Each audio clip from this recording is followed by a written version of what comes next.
prišlo do kakšnega zapleta, dogovora menda niste dosegli? Kje se je ustavilo?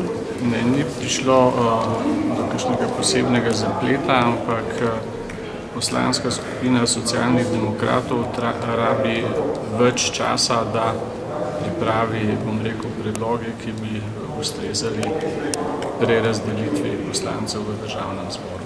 O čem konkretno, torej danes tekla beseda, ste že imeli na mizi morebitno razdelitev delovnih teles? Mi smo se že pred večino tega dogovorili, izračunali, kaj bi lahko kdo imel, ampak jaz vam težko govorim o zadregah, ki jih imajo v drugih poslanskih skupinah in čakamo pač na pristanek SD-ja, ne glede na to, da je bil to njihov osnovni predlog. Kakšen je ta predlog? To bi vam lahko povedal gospod Potrč. Ali dopuščate možnost, da bi poslanci, ki so v društvu Zares, dobili več, kot pa jim pripada? Oni tega niti ne zahtevajo. Se pravi, z njimi ste dogovorjeni?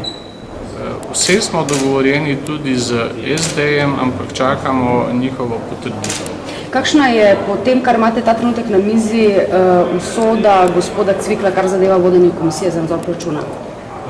Ta funkcija je tako kot vse druge, ki so pač prenehale odprte v formalnem smislu, bi danes, a ne glede na veljaven odlok, lahko na ta mesta LDS predlagal funkcionarje. Ampak tega ne bomo storili, čakamo dogovor.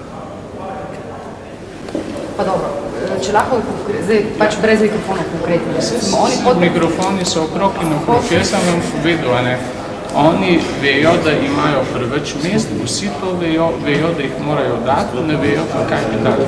To je, kaj ne vem, ampak recimo konkretno, kaj? Nič konkretno, oni ne vejo, kaj bi dali. Kaj bi pa vi dali? Nam ni treba nič dati, ker so nam veliko odnesali. To je zgodbo, ne? Lepo zdravo, gospod Potrč, gospod Pavliha. Zdaj ste povezana poslanca v poslanski skupini SD-ja. Gospod Potrč, kako napredujejo pogovori o delovnih telesih v parlamentu?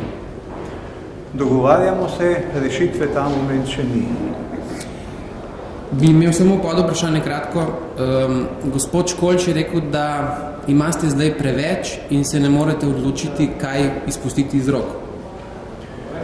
Pogovarjamo se o tem, katera delovna mesta bodo pripadla vodstvena posamezni poslanski skupini in v tem delu smo vključeni tudi mi, pa ne edino mi.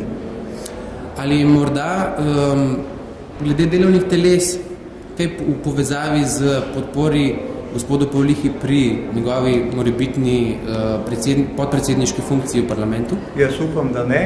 Kdor korektno bere poslovnik, ve, da imamo kot največja opozicijska poslanska skupina pravico do podpredsednika državnega zbora, zato smo ga tudi že predlagali in pričakujemo, da bo čim prej izvoljen.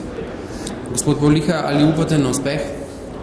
Jaz sem večni optimist, ampak jasno, da je odločitev v rokah, oziroma dobesedno v rokah poslank in poslancev.